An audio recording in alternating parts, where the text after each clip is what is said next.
আজকাল ছেলেদের একটা দারুণ ফ্যান্টাসি আছে, সেটা কি জানো? তারা মেয়েদের দিকে তাকায় না, তারা শুধু বৌদিদের দিকে তাকায়। তাদের মেয়েদের চেয়ে না বৌদিদের ভালো লাগে। এটা কেন হয় তোমরা কি জানো? তো চলো আজকে তোমাদের আমি বলি। বৌদিদের দিকে তাকায় আর তারা না ভাবে বৌদিদের দেখে যে কেমন দেখতে, তার সামনে কেমন, তার পিছনে কেমন, তার বর কেমন করে ভালোবাসে, সে তার বডি পার্টস সম্বন্ধে সব কিছু তারা ইমাজিন করে আর মাথার মধ্যে একটা ফ্যান্টাসি ক্রিয়েট করে। করার ফলে তাদের কি হয় জানো? তারা ভাবে, ইস, আমি যদি একটু ছুতে পারতাম এই বৌদিটাকে, আমি যদি একটু করতে পারতাম এই বৌদিটাকে, বৌদি যদি আমার সাথে একটু কথা বলতো, তাহলে তো আমার লাইফ জিঙ্গালালা হয়ে গেল।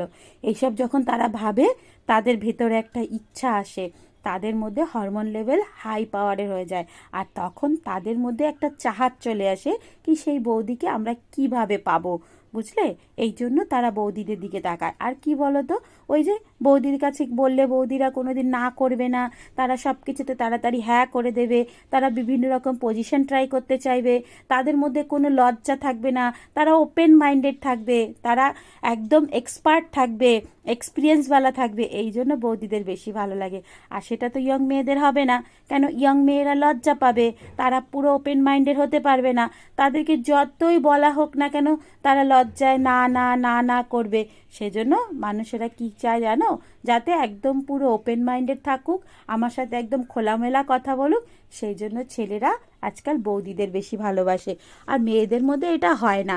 তাছাড়া আজকাল মেয়েরা এত ডায়েট করে নিজেদের বডিটাকে ফিট বানিয়ে ফেলে, তাদের সামনে পেছনে কিছুই থাকে না, যেটা কি না বৌদিদের দেখলেই তাদের মনে হয় ওয়াও কি সুন্দর, পুরো সামনেও ভরা আর পেছনেও ভরা, মানে তাকে টাচ করতে কত ভালো লাগবে। এই কারণগুলোর জন্যই ছেলেরা আজকাল বৌদিদের পেছনে বেশি পড়ে।